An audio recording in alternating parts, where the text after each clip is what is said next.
On today's Saturday news, AEW have a collision backup plan in case CM Punk problems are not resolved. The WWE Women's Tag Team titles have been vacated. AEW Fight Forever finally has a release date. And we've got a bunch of new matches for AEW Double or Nothing. Are you ready? Are you ready for the news time? Yes, my name is Phil Chambers and I'm joined by Gareth Morgan to talk all things wrestling news on this fine Saturday morning. But, Gareth, what is first? I'm going to kick us off with a thing that seems to be kicking off daily at this point. It's all AEW CM Punk stuff, because we've got another new update every single day. We're getting something new, and this time, Dave Meltzer of the Wrestling Observer has updated really on what's going to go down with the location for Collision, the debut episode of Collision. What's going to happen with this? Because originally the plan was, well, apparently it was reported, the plan was that the United Center was it. We're going to go there and we're going to have the second coming. It's going to be this big old thing in Chicago, and then Punker's going to come out and blow the roof off the building. That was where things were going. Probably up until a couple of days ago when just all hell broke loose with the Ace Steel situation. You probably heard enough about that already. So, apparently now, Meltzer is saying that AEW have got in contact with Daly's Place.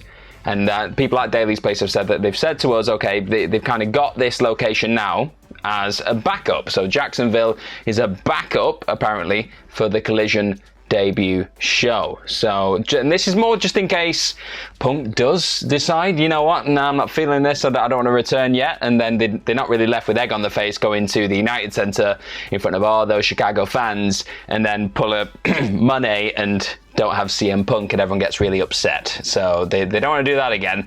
So it is just kind of a precaution, really. It's a smart one because, look, Daly's Place, it was the home of AEW for so long. So if you're going to unleash a brand new show, a new era, it's quite nice kind of like synergy, doesn't it? Like get them back there and do all that kind of stuff. So that's not awful, really. But this is all depending on where the situation goes now with CM Punk, because I think Meltzer said that they've got really until Wednesday, this Wednesday coming, to resolve this, to figure out what's going on, because like I said earlier, as you probably realize at this point, this entire situation just kind of went sideways after Punk was under the impression that Ace Steel, his pal, his fellow Brawlout person, he was under the impression that he was going to be coming back to AEW with him for the Collision thing, and he was going to be like a producer for that. But then apparently Tony Khan told Punk just before this big Collision announcement that no, he can work with you, but he's not coming back, and if he is going to work with you, he's got to work remotely. So this obviously is not really going down well with the old chip magnet, and that's what started this conflict. And it isn't something that's beyond the realms of possibility that they're going to solve it and sort it, because really it is a small thing in the grand scheme of things. Like the things they've resolved over the last couple of months to get him back in this position alone, it's huge. They've overcome some big obstacles, really. But if this one isn't solved and it's a tiny one, Punk can just use it as leverage, can't he? He can say, well, all right, I'm not going to budge on this, and what are you going to do? I'm the big star of this Collision comeback, and if you don't bow to my wills on this, then what are you going to do? So yeah, I'm fascinated by this entire thing, and you can pretty much guarantee in the next couple of days there's going to be even more updates and more craziness. Oh god, yes, there is. This story keeps on rolling on. It's ludicrous, absolutely ludicrous, this entire story. The whole build up to AEW Collision and the sort of, well, everything from Brawl Out to Punk seemingly coming back to not coming back to coming back to not coming back. It's absolutely insane. I don't know how we've got to this point where it's the show itself is less than a month away.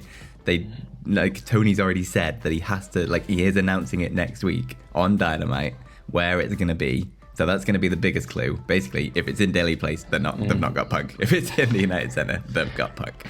And if they go United Center and they don't have Punk, my God. Oh God, yes, that would be absolutely incredible. Yeah. At least, Daly's Place is an easy backup for them. They've got a home base, sort of fan base there. That's probably much easier to sell tickets at a shorter sort of time schedule than the United Center would be. But it's just ludicrous. This whole thing is absolutely mad. I don't know how they haven't got this locked down yet. Like I say, it's the 17th of June that this show kicks off. It's really not that far away, and you haven't got possibly the biggest piece of the puzzle locked down in place yet. And it's also worth noting that after this, if the United Center thing does happen, the debut, after that, just a few days after, they're running the Wintrust Arena, and that's in Chicago as well. So it's going to be a hot market, and if they don't have CM Punk in that market, yep, it's going to be, yeah. And then CM Punk takes the time out to go and shoot on Brian Alvarez on his Instagram stories. Insanity. What are you doing, Punk? It's absolutely nuts. But anyway, moving over to WWE for a bit. The women's tag team title situation. Now, Liv Morgan got injured on the May 12th episode of SmackDown in a tag team match against the Damage Control. But it seems like the injury might be a little bit more serious than we sort of first thought it was going to be, because WWE have vacated the Women's Tag Team Championships last night on SmackDown. So it seems to be a shoulder injury that she got. No word on what exactly the injury is or how long she might be out for yet. No word on that. But there is going to be a match for the Women's Tag Team titles on the May 19th episode of Raw. And it's going to be a Fatal 4-Way, and it's going to be Raquel Rodriguez and any partner of her choosing versus Ronda Rousey and Shayna Baszler versus Sonya Deville and Chelsea Green versus Bayley and Io Sky. Bayley and Io Sky teaming up as Damage Control, because Bayley said last night that also Dakota Kai was also injured in the same match. So again, no word on what's going on there either. So sad story for Liv Morgan having to vacate the titles, and yeah, just basically get well soon to Liv Morgan.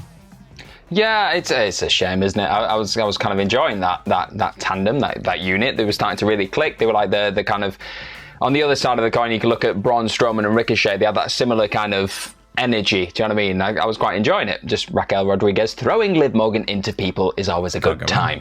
Yeah, and part of me, I don't know like how they could just kind of throw this into the mix and what way they could book it, but I just love if this entire like Dakota Kai injury stuff was just a smokescreen. And she did come back, and she was suddenly on Raquel's side. They've got a bit of history and whatever. I don't know how you get there, but it'd just be interesting. It'd be the same dynamic as well. You just have Dakota getting thrown into people. Yeah. If that's the way they go with this, that'd be quite interesting. I'm sure they said, didn't they, that they were going to have a tag match, was it next week? And it was going to be Raquel teaming with a mystery partner against Damage Control. So whether that's... I feel like that would probably be someone like Shotzi, wouldn't it? So we'll just see how it goes, really. But I'm kind of bummed out for Liv Morgan, because I felt like she was really hitting a stride. I think she's come on. I think she's been the most improved wrestler on that roster, to be honest. I'll go out my way and say that over the last couple of years. I think her work's looking really slick and crisp now, where it used to be occasionally you get the odd like, not botch, but it just looked a bit not quite there, a little bit green still after all these years. But now she finally like had something with this kind of crazy, just hardcore demon character, whatever it is that you want to call it. So I'm kind of gutted for her, but hopefully she gets back on her feet soon enough, and we see what the future holds for her. But speaking of seeing what the future holds, we know what the future is finally going to hold for AEW Fight Forever, because this video game that has been... Well, it was first announced in November 2020, so it's been a while. It's been a couple of years at this point. We're coming up to it'll be nearly 3 years when it's released. It's now been officially confirmed by Fightful Select that it's scheduled to release on June 27th. And this is based on conversations that they've had with various retailers, that they've said that they've been informed that the game will be dropping around this time, like the back end of June. So it's looking like June 27th is going to be the date, and an official announcement on the release date for this game is said to be dropping over the next week. So we're going to get another Tony Khan announcement at some point this week. So it's probably going to be an announcement for an announcement. He'll probably announce that he's got an announcement on AEW Fight Forever, and then the announcement will come after that announcement, and so on and so forth. And yeah, just talking about this. It's been really in production. There's been like delays. There's been loads of stuff going on around this game. Like there was the official title and some gameplay for it was released last year, and then they were thinking it was going to get released last year, but then they had to push it back because they had to scale back the game. So I think just like make it maybe a bit less graphic and other things, just to obtain the teen rating that they needed to sell it, really. And that rating's now been given by the ESRB, and it's now looking like it's set for release at this time, like in summer. So Kenny Omega confirmed that as well on the Swerve City podcast, that they had to push it back because of all the rating stuff. And when it does drop, it's going to drop on everything from like Nintendo Switch, Microsoft Windows, PlayStation 4 and 5, Xbox One,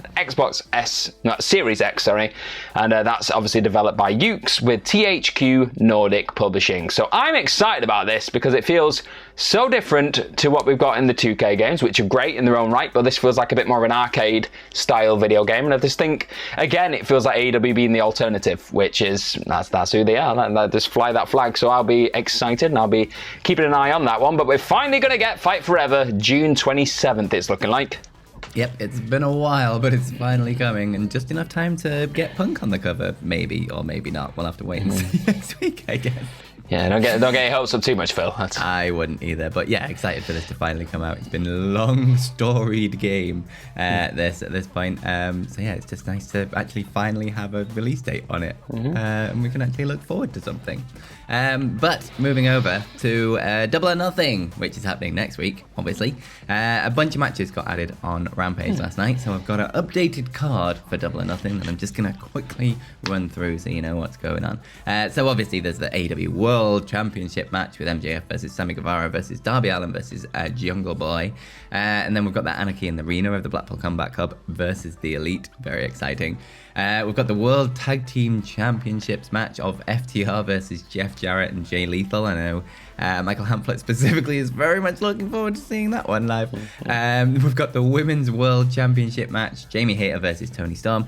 Wardlow versus Christian Cage for the TNT Championship in a ladder match, of course. The AEW International Championship Blackjack Battle Royale thing with Orange Cassidy and 20 other people.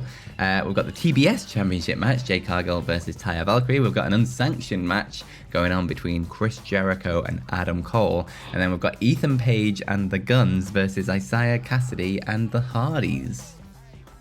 Obviously. Right. Yeah. For reasons, I guess. just because the card wasn't looking big enough, was it? Yeah, 9 matches so far. I assume they'll add more. It's Tony Khan, isn't it? He loves a long show.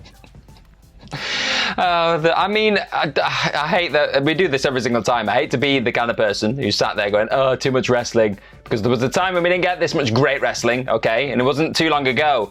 But that weekend specifically, oh my goodness, we are spoiled. Let's say you got your Night of Champions, then Double or Nothing. It's gonna be something. And the absolute irony that you guys are going to be over in Vegas, and there's going to be a WWE pay-per-view, and it's going to be on at a weird time for you and not for us. Ha ha! There you go. Yes, we are heading over to Vegas. We're leaving on Tuesday. Quite excited. We're going to be at Dynamite and Double or Nothing. So if you are in Vegas that week, come say hello. It's going to be me, Miller, and the Dudley Boys. And it's going to be a good time. So yeah, like I say, come say hello. But that is today's news. Thank you very much for joining us. If you want, you can follow us over on Twitter. You can follow me at PhilMyChambers, and you can follow Gareth at GMorgan04. And you can follow all of us at WhatCulture WWE. Make sure you subscribe to the channel, like the video, comment below what you think of all of today's stories, including is CM Punk actually going to make it to AEW Collision? Who the hell knows at this point? But most importantly, have yourselves a bloody good day. Bye-bye.